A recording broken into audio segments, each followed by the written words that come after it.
한 20년쯤 어느 날 기도하는 가운데 되게 25일 날 오후 시간이 별다른 프로그램이 없거든요. 어떻게 의미 있게 보낼 수 있겠나. 이런 마음 가지고 기도하는 가운데 하나님이 지혜를 주시더라고요. 이걸 해보아라. 그래서 저하고 저희 사모하고 둘이 지방의 안에 가장 힘들게 목회하는 개척교회 목사님들을 찾아갔습니다. 우리가 산타가 되어서 선교비도 좀 마련하고 방문해서 위로하고 또 크리스마스 찬양도 같이 하고 기도해주고 또 선교비도 드리고 그거를 받는 후배 개척교회 목사님들이 얼마나 기뻐하는지 몰라요. 힘이 생기고 이렇게 선배님이 와주셔서 격려해 주시니 목회할 만 난다. 참 이런 그 반응을 보면서 참 좋은 프로그램이구나. 수년 동안 그렇게 하다가 나중에는 우리 부부만 할 일이 아니라 이거를 좀 전 교회적으로 해야 되겠다 해서 두 갈래로 나누었지요. 하나는 목사가 중심이 되어서 개척교회 산타 신방을 하고 또 하나는 교인들이 중심이 돼가지고 교회 안에 독거 가정들 또 홀로 계시는 가정들을 산타 신방하자 해서 25일 오후가 되면 이렇게 피곤하고 또 날씨도 추운 날씨지만은 두 파트로 나누어서 개척교회 목회자들 또 홀로 계시는 가정들 찾아다니면서 산타 신방을 했습니다. 올해도 이제 올해는 목사님들 개척교회 목회자들은 방문하지 못했지만 청년들 또 중고등부 학생들 중심으로 해서 홀로 계시는 가정들 아마 한 8가정, 9가정 된 것 같아요. 방문을 하고 또 청년들이 마련한 선물도 드리고 위로하고 기도하고 이런 시간을 보냈습니다. 어느 권사님이 저에게 문자를 보냈어요. 목사님 감사합니다. 청년 산타를 저희 집에 보내주셔서 그리고 차도 보내주시고 시집도 보내주셔서 위로가 되고 힘이 납니다. 살만 납니다. 그렇게 문자를 보내주셨더라고요. 제가 그 문자를 보면서 참 좋은 우리 교회 크리스마스 프로그램이구나. 다시 한번 그런 생각을 했습니다. 참 하나님이 기뻐하시는 성탄절, 잔치집 성탄절이었습니다. 여러분 그렇게 생각하지 않습니까? 예. 오늘은 2023년도 마지막 날 주일입니다. 송년주일이라고 하지요. 금년에 53주가 있습니다. 53주. 이제 그러다 보니까 매월 마지막 5번째 주일 우리 에바다 성가대가 찬양을 했습니다. 오늘 헌화식도 있고 세례식도 있고 또 진급식도 있고 저녁 11시에는 송구영신 예배도 있고 참 오늘 이렇게 바쁜 날인데 오늘도 잔치집 교회가 되고 여러분도 함께 기뻐하고 행복한 이런 하루가 되시기를 바랍니다. 할렐루야. 올 한해 우리를 지키시고 함께 하시고 이끌어 주신 하나님 앞에 영광 돌리고 감사하고 우리 그런 마음으로 하나님 앞에 박수 한번 올릴까요? 할렐루야. 감사합니다. 마지막 날을 보내면서 떠오르는 성경 말씀이 있습니다. 사무엘상 7장 12절입니다. 다 같이 한번 읽어볼까요?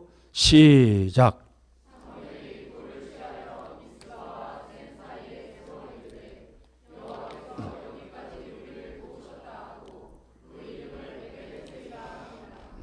에베네셀이라 하리라. 어저께 오후에 신방을 갔는데 그 신방한 가정에서도 이 말씀을 전했습니다. 하나님이 우리를 여기까지 도우셨도다. 그래서 사무엘이 감사하는 마음으로 돌을 하나 골라가지고 기념비를 세워서 그 기념비 이름을 에베네셀이라 그렇게 명했다는 것입니다. 하나님이 우리를 여기까지 도우셨다. 여러분도 그렇게 믿습니까? 천만에요. 내 힘으로 살아왔습니다. 내 노력해서요. 내가 얼마나 애쓰며 살았는데요. 그런 분도 계시겠지요. 그러나 참 하나님의 사랑을 아는 분들은 누구든지 이런 고백을 할 수 있을 것입니다. 하나님의 은혜였습니다. 주님이 우리를 도와주셨습니다. 저의 고백이 되고 여러분의 고백이 되시기를 바랍니다. 오늘 말씀은 요셉의 두 아들입니다. 요셉의 두 아들. 요셉을 구약의 예수 혹은 작은 예수 이렇게 이야기합니다. 이런 이유는 요셉의 삶이 예수님의 생애와 너무나 흡사하기 때문입니다. 이복 형제들에게 배신당하고 조롱도 당하고 미움도 당해서 노예로 팔려가는 요셉. 예수님도 제자들에게 배신당하고 믿었던 제자들에게 등돌림을 당하게 되고 똑같습니다. 유다가 예수님을 배신하지요. 요셉도 이복 형제들에게 배신당합니다. 요셉은 은 20에 팔려갑니다. 예수님은 30에 팔려가지요. 이것도 비슷해요. 요셉은 보디발 장군 집에서 억울하게 누명을 쓰고 절망의 감옥에 갇힙니다. 예수님도 결국 억울하게 여러 가지 누명을 쓰고 죽임당하고 무덤에 갇힙니다. 너무나 비슷해요. 요셉이 13년 만에 감옥에서 나옵니다. 예수님은 3일 만에 무덤에서 부활하지요. 너무나 같아요. 나중에 요셉은 애굽의 총리가 되어 국정을 운영하고 7년 흉년을 넉넉하게 이겨서 애굽 백성들과 세계 사람들에게 살 길을 열어줍니다. 부활하신 예수님도 생명을 이 땅에 부어서 그를 믿는 모든 자들이 구원받고 영생할 수 있는 세계를 열어줍니다. 너무나 흡사해요. 그래서 요셉을 구약의 예수, 작은 예수 이렇게 이야기를 합니다. 요셉이 형제들의 미움을 받아서 노예로 팔려갑니다. 비참한 노예지요. 나중에는 보디발 장군 집에서 억울하게 누명을 씌우고 감옥에 갇힙니다. 13년간 감옥에서 절망과 좌절의 시간이지만 그런 공간이지만 그 속에서도 그는 절망하지 않고 하나님 앞에 기도하며 새날을 모색합니다. 그리고는 최대 강국 이집트의 국무총리가 되어서 수많은 사람들을 생명의 길로 이끌어냅니다. 그는 인동초와 같은 사람이었습니다. 인동초.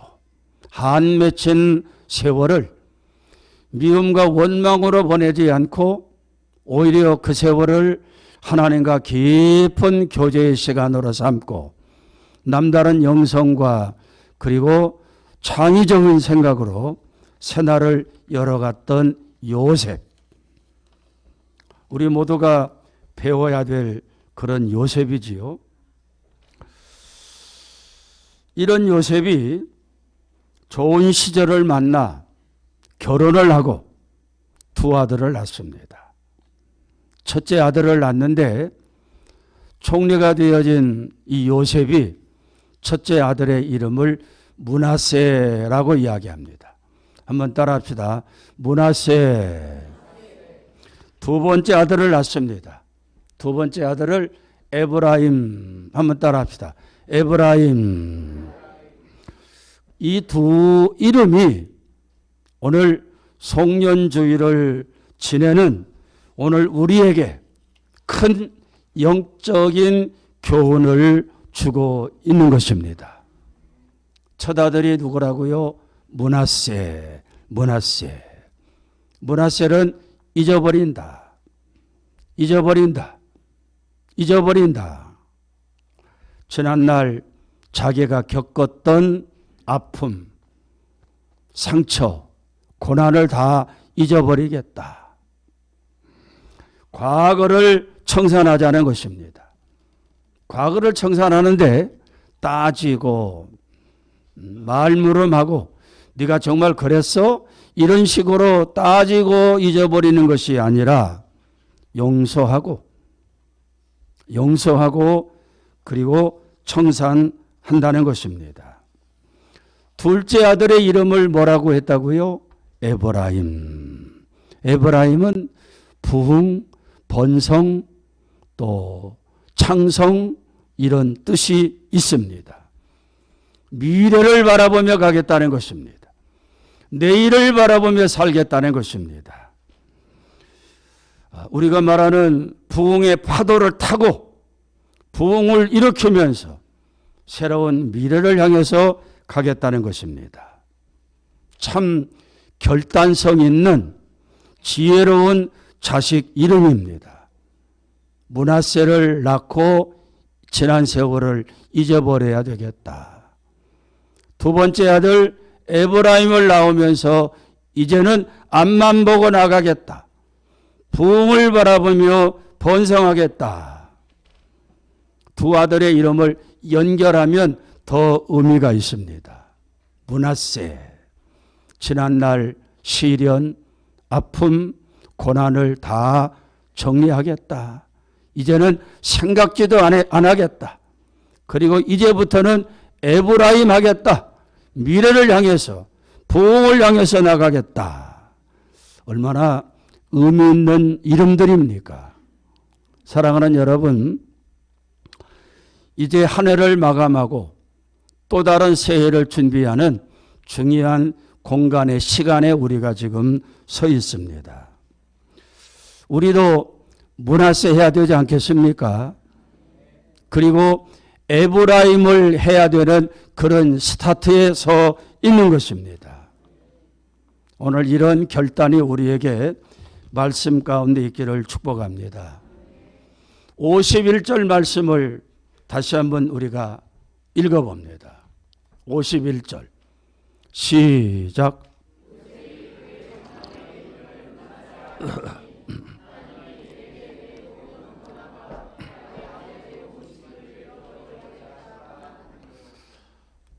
요셉이 잊어버리겠다고 하는 것은 첫째는 뭡니까? 고난입니다. 고난. 이 말씀에 그랬죠. 내 모든 고난을 잊어버리게 하셨다. 요셉은 여기까지 이르기까지 수많은 고난을 겪었습니다.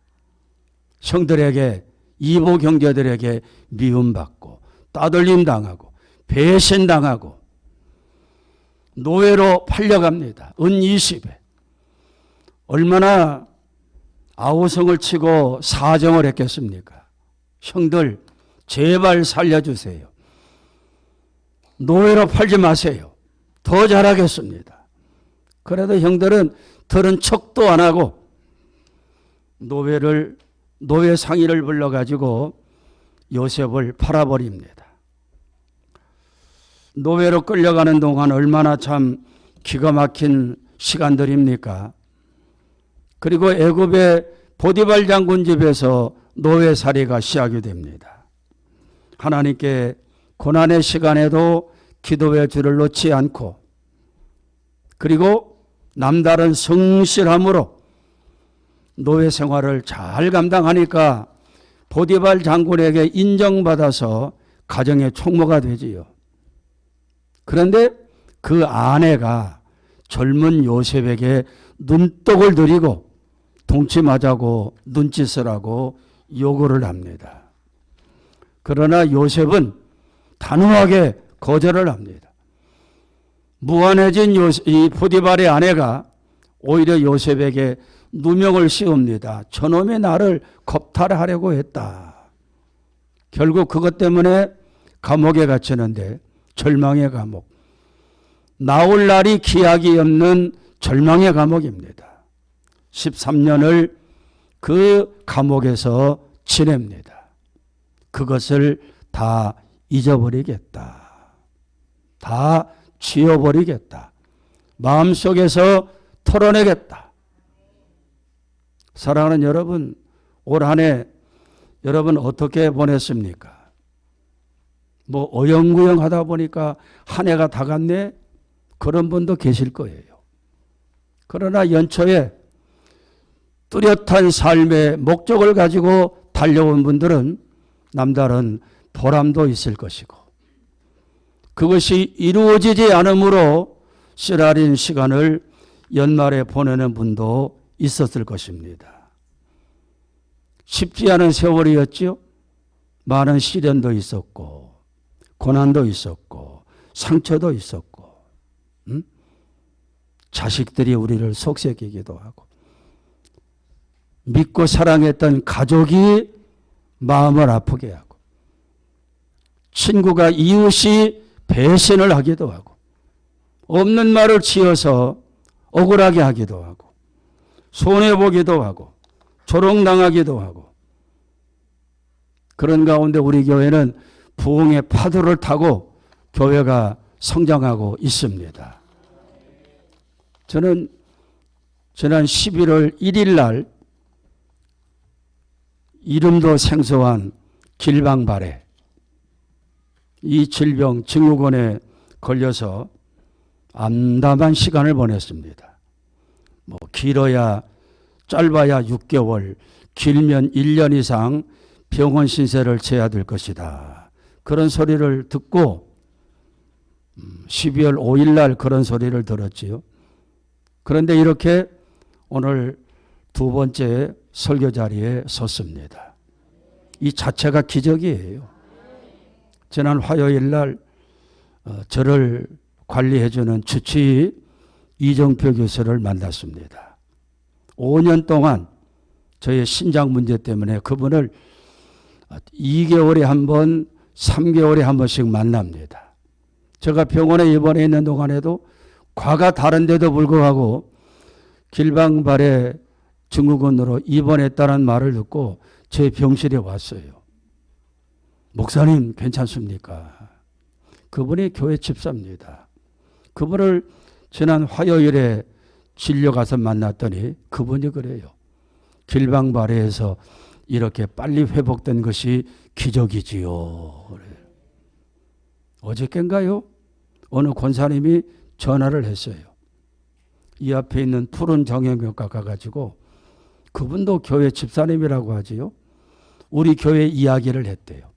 요즘 교회가 난리도 난리 아닙니다.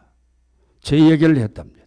길방발에 걸렸는데 이렇게 멀쩡하게 퇴원해가지고 성탄절날 설교하고 섰습니다. 그랬더니 깜짝 놀래더래요. 그거 6개월 1년간의 병인데 정말 기적입니다. 그러더래요. 여러분, 목사에게 일어난 기적을 여러분도 가져가시기를 바랍니다. 저만 그런 기적을 누리는 사람이 아니지요. 믿고 따르는 사람들에게 이런 기적이 일어나는 것입니다. 목사의 기적이 하나님의 영광이 되었고, 그것이 씨앗이 되어서 여러분들에게도 임하게 될 줄 믿으시기 바랍니다. 성도 여러분, 한 해가 이제 정리되는데 참 이렇게 우리가 일주일, 한 달, 1년 이렇게 시간을 끊어가지고 살고 있다는 것이 얼마나 큰 축복인지 모르겠어요. 왜 그렇습니까? 한 해를 살면서 부족한 것, 못다한 것 다시 한번 정리하고 또 할 수 있는 시간이 우리에게 기회가 주어졌다고 하는 것 얼마나 감사한 일입니까? 미워하는 마음, 시기. 나는 가끔 그런 소리를 들어요. 아무개는 인사를 해도 인사를 안 받습니다. 참 안타까운 일입니다. 답답한 일이에요. 좀 나오라 그래서 좀 화해시켜 볼까요? 다 잊어버려야지요. 정리해야지요. 그리고 무슨 기도가 상달되겠습니까? 예배가 무슨 예배가 상달되겠습니까? 배신의 상처가 있습니까? 배신 상처 서목사처럼 많은 사람도 없을 겁니다. 고난의 아픔이 있습니까? 다 문화세하고 한 해를 마감할 수 있기를 축복합니다. 그것이 건강에도 좋고 하나님 앞에서도 떳떳한 것입니다. 요셉은 고난뿐만 아니라 원한도 풀고 가게 되겠다. 원한도 잊어버리고 가야 되겠다. 원한. 한 해 동안 살면서 나를 힘들게 한 사람, 힘들게 한 일들, 그것 끓이고 가겠습니까? 풀고 가야지요. 그래야 인생이 진전되는 것입니다. 요셉이 여기에 이르도록 요셉을 힘들게 한 사람, 핍박한 사람 여럿이 있겠지만은 저는 크게 두 사람이라고 여겨져요. 노예로 팔아넘긴 이복 형들 10명. 한 명도 아닙니다. 10명이에요. 그리고 감옥에 집어넣은 억울하게 누명을 씌우고 감옥에 집어넣은 보디발 장군의 아내. 13년 감옥 생활하면서 아마 여느 사람 같으면 복수에 칼을 갈았을 겁니다. 그런데 요셉은 다 잊어버리겠다. 용서하겠다. 복수하고 싶은 보디발 장군의 아내. 그가 이제 국무총리 되었으니 말 한마디 하면 보디발 장군은 쑥대밭 될 수 있습니다. 그러나 다 풀어냅니다. 여러분, 용서는 내 힘으로 가능한 용서도 있지만 내 힘으로 되지 않는 용서도 있어요. 제가 해보니까 그렇더라고요. 저는 그때 그런 기도했습니다. 저에게 용서할 수 있는 그런 능력이 부족하면 하나님 잊어버릴 수 있는 은혜를 주옵소서. 시간 가니까 잊어버리더라고요. 한때는 다 기록했습니다. 이거 내가 좀 따져야 되겠다. 나중에 생각해 보니까 그것처럼 어리석은 일이 없더라고요. 다 찢어버리고 잊어버려야 되겠다. 문화세 아닙니까? 잊어버리게 되더라고요. 내 눈에 흙이 들어가기 전에는 용서 어림도 없어. 내 앞에서 싹싹 빌어야 돼. 그런 마음 가지고 무슨 기도가 예배가 상달되겠습니까? 용서도 하나님의 은혜가 임해야 돼요. 십자가 보혈이 우리에게 흘러가야 용서도 되는 것입니다. 금년이 다 가기 전에 문화세 할 수 있기를 축복합니다. 할렐루야. 52절 봅니다. 두 번째 아들의 이름을 뭐라고 한다고요? 에브라임 그랬습니다. 읽어봅니다. 시작.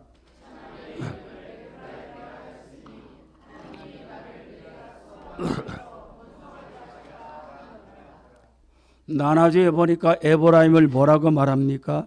창성 그랬어요. 번성, 부흥입니다. 여러분 2024년도에는 창성하시기 바랍니다. 부흥을 몰고 오는 사람 되시기 바랍니다. 성장하시기 바랍니다. 요셉은 작은 아들을 볼 때마다 에브라임아, 에브라임아 그렇게 불렀어요. 잘될 놈이다. 너는 번성할 놈이다. 너는 부흥될 놈이다. 이렇게 불렀어요. 우리 믿는 사람들은 말을 잘해야 됩니다. 왜냐하면 말대로 되는 세상이기 때문이에요. 내 입에서 나온 그 말대로 내가 시행하리라. 민수기 14장 28절 말씀 아닙니까? 말을 잘해야 돼요. 제가 이렇게 기적의 목사가 된 것도 우리 성도님들이 말을 잘했기 때문이라고 여겨져요.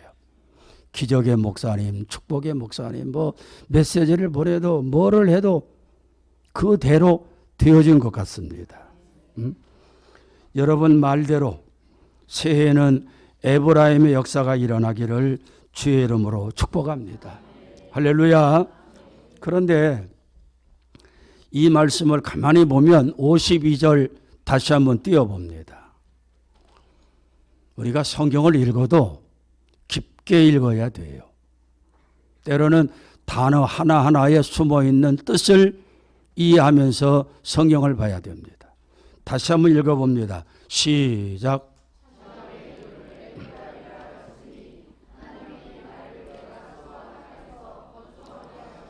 할렐루야. 에브라임의 축복을 누가 주셔야 된다고요?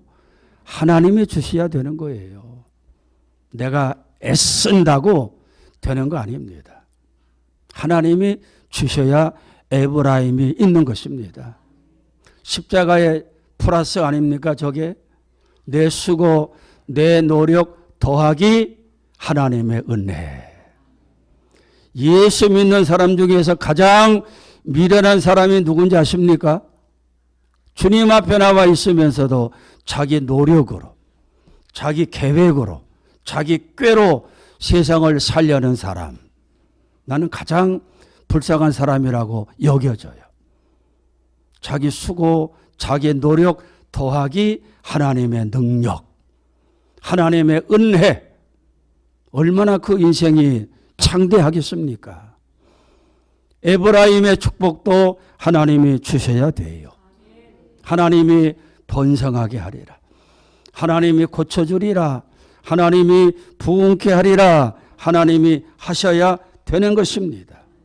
하나님이 하셔야 응답도 있고 기적도 있고 내 삶의 소망도 있는 것입니다. 하나님 은혜가 임해야 돼요. 그래서 우리는 더 겸손해야 되고, 내가 잘났으면 얼마나 잘났습니까? 아무것도 아니에요.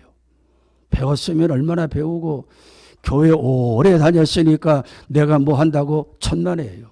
하나님은 그거 보지 않습니다.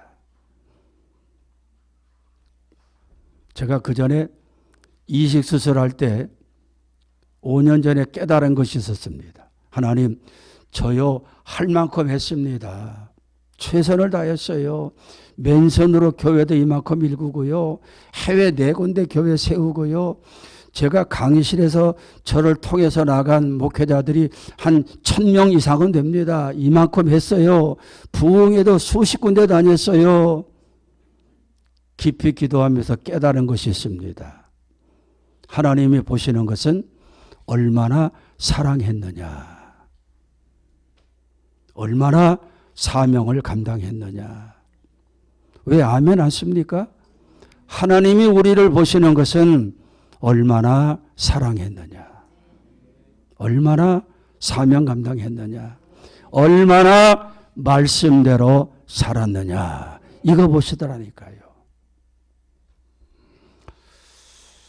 그런데 하나님만 하시는 게 아닙니다. 내 수고가 더해야 돼요. 52절 말씀을 우리 다시 한번 봅니다.